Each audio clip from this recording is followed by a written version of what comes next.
नमस्कार, प्रीति चौहान क्लासेस में आपका स्वागत है। आज हम हिंदी व्याकरण में लोकोक्तियों के बारे में विस्तार पूर्वक पढ़ेंगे। तो स्टार्ट करने से पहले चैनल को सब्सक्राइब करें, वीडियो पसंद आए तो लाइक करें, कमेंट्स करें। तो स्टार्ट करते हैं हिंदी व्याकरण में लोकोक्तियों को। लोकोक्तियों को क्यों प्रयोग किया जाता है भाषा में? भाषा को प्रभावशाली, सुंदर तथा आकर्षक बनाने के लिए लोकोक्तियों का प्रयोग किया जाता है। लोकोक्तियों का प्रयोग क्यों किया जाता है? भाषा को प्रभावशाली, सुंदर, आकर्षक बनाने के लिए किया जाता है। इसके माध्यम से भाषा में कम से कम शब्दों का प्रयोग से अधिक भावों या बातों को अभिव्यक्त किया जा सकता है। लोकोक्तियों के द्वारा कम से कम शब्दों का प्रयोग करके अधिक से अधिक भावों का प्रयोग किया जा सकता है या बातों का अभिव्यक्त किया जा सकता है। अब लोकोक्ति का अर्थ जानेंगे। लोकोक्ति अर्थात लोकों की उक्ति, लोक की उक्ति यानी लोगों द्वारा कही गई उक्तियां। ठीक है, ये अपने आप में पूर्ण वाक्य होती हैं। क्या होती हैं? अपने आप में पूर्ण वाक्य होती हैं। इनका प्रयोग अधिकांशतः वाक्य के अंत में एक स्वतंत्र वाक्य के रूप में होता है। क्या होता है? वाक्य के अंत में एक स्वतंत्र वाक्य के रूप में होता है। जबकि मुहावरों का प्रयोग कहाँ होता है? मध्य में होता है और वो अपने आप में स्वतंत्र नहीं होते हैं। आइए स्टार्ट करते हैं कुछ लोकोक्तियों को। तो पहली लोकोक्ति है, अकेला चना भार नहीं फोड़ता। अकेला चना भार नहीं फोड़ता का अर्थ होता है अकेले व्यक्ति कुछ नहीं कर सकता। जैसे कि समाज की बुराइयों को लड़ने के लिए हम सबको एक होकर आगे बढ़ना होगा, कि अकेला व्यक्ति कुछ नहीं कर सकता के बराबर होता है। अकेला चना भार नहीं फोड़ सकता। आगे समझते हैं। अब पछताए होत क्या जब चिड़िया चुग गई खेत का अर्थ होता है अवसर निकलने पर पछताने का कोई फायदा नहीं। जैसे कि पूरे वर्ष तो तुम मौज मस्ती करते रहे, अब परीक्षा के दिन में घबरा रहे हो मोहित, अब पछताए होत क्या जब चिड़िया चुग गई खेत। आगे समझते हैं। अपनी करनी पार उतरनी का अर्थ होता है अपने कर्मों के अनुसार फल पाना। जैसे कि साल भर कोई पढ़ता रहा तो कोई खेलता रहा। परीक्षा में अपनी करनी पार उतरनी तो सबके ऊपर लागू होती है। आगे समझते हैं। अधजल गगरी छलकत जाए। अधजल गगरी छलकत जाए का अर्थ होता है ओछा व्यक्ति अधिक दिखावा करता है। जैसे कि विज्ञान की परीक्षा क्या पास कर ली, तुम तो स्वयं को डॉक्टर समझने लगे। सच ही है, अधजल गगरी छलकत जाए। आगे समझते हैं। आ बैल मुझे मारने का अर्थ होता है खुद ही अपने लिए मुसीबत बुलाना। पहलवानी में खली को ललकार कर रमेश ने आ बैल मुझे मार वाली कहावत सिद्ध कर ली। आगे समझते हैं। अपना हाथ जगन्नाथ का अर्थ होता है परिश्रम में ही सफलता होती है। जैसे कि दूसरों की कृपा पर जिंदा रहने से तो अच्छा है परिश्रम करके खाओ, क्योंकि अपना हाथ जगन्नाथ है। आगे समझते हैं। काला अक्षर भैंस बराबर का अर्थ होता है अनपढ़। अरे गंगू को क्या गणित का पाठ पढ़ा रहे हो, उसके लिए तो काला अक्षर भैंस बराबर है। आगे समझते हैं। एक अनार 100 बीमार का अर्थ होता है वस्तु कम चाहने वाले अधिक।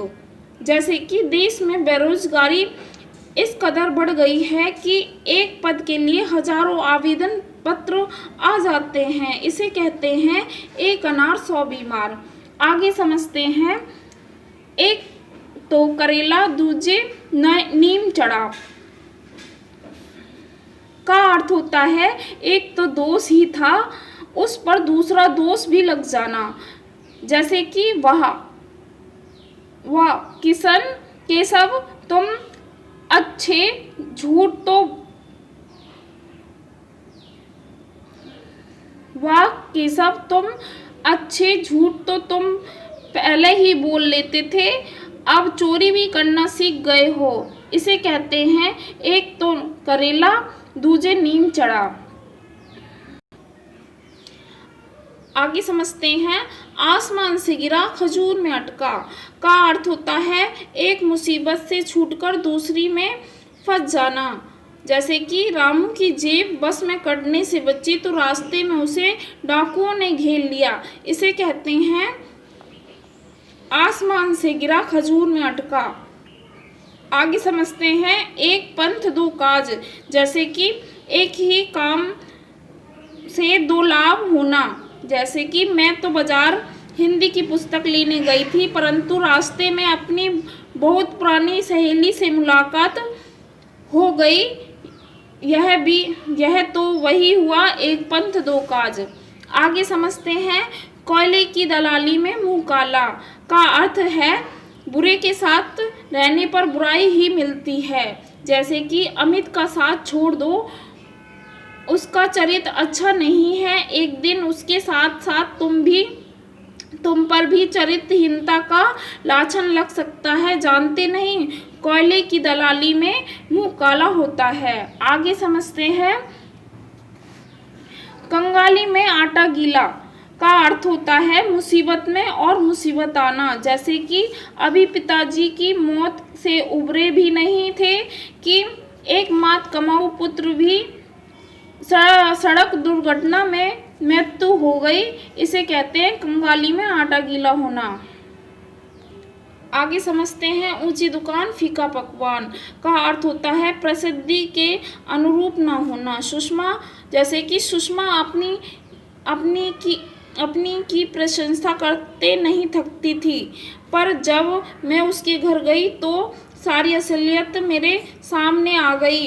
इसे कहते हैं ऊंची दुकान फीका पकवान।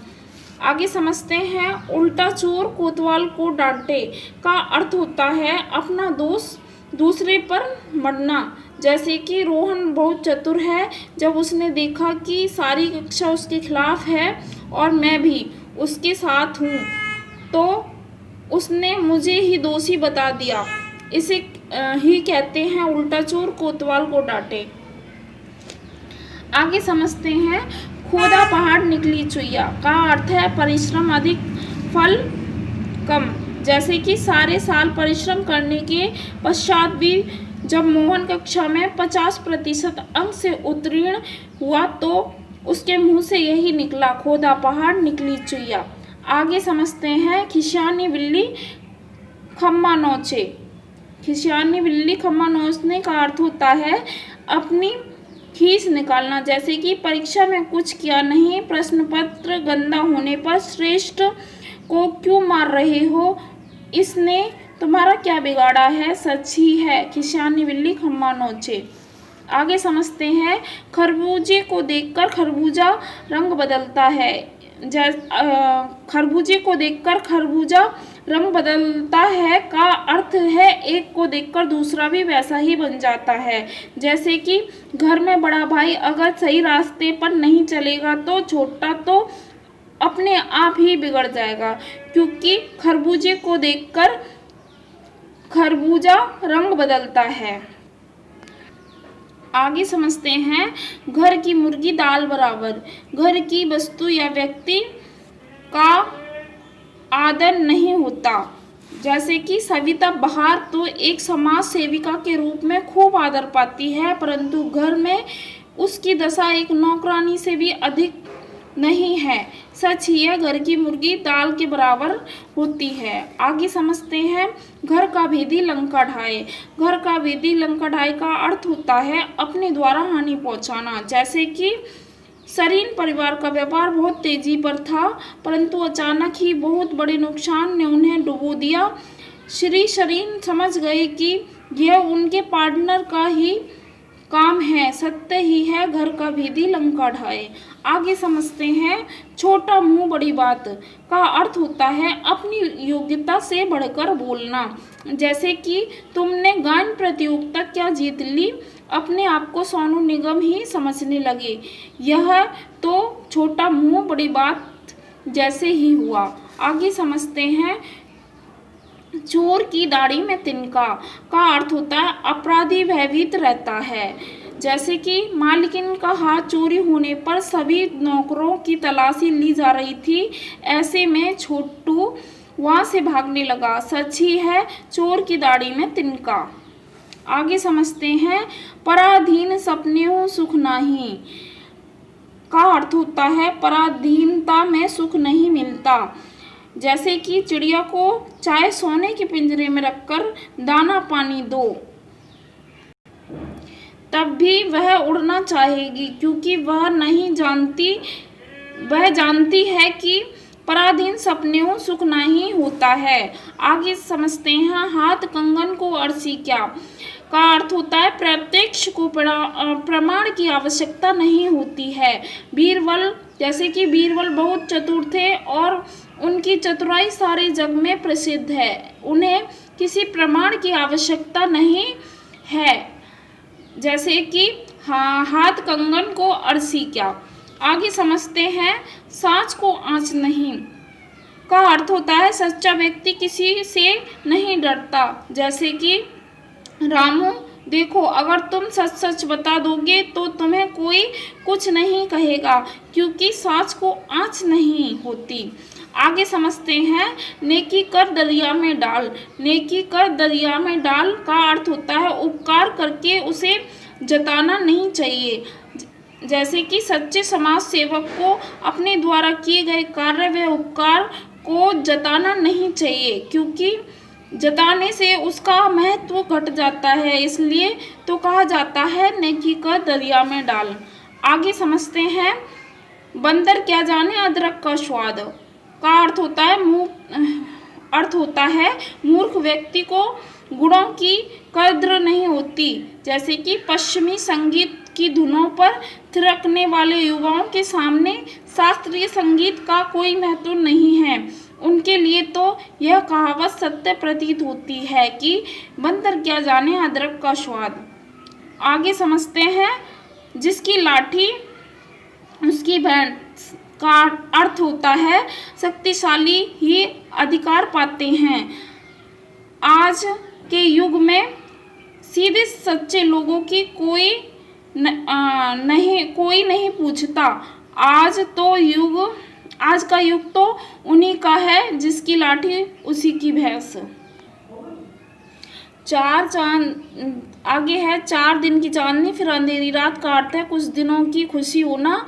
जैसे कि चुनाव के दौरान गरीबों को नेताओं से खूब तोहफे मिलते हैं, परंतु बाद में उनकी जिंदगी 4 दिन की चांदनी फिर अंधेरी रात की तरह हो जाती है।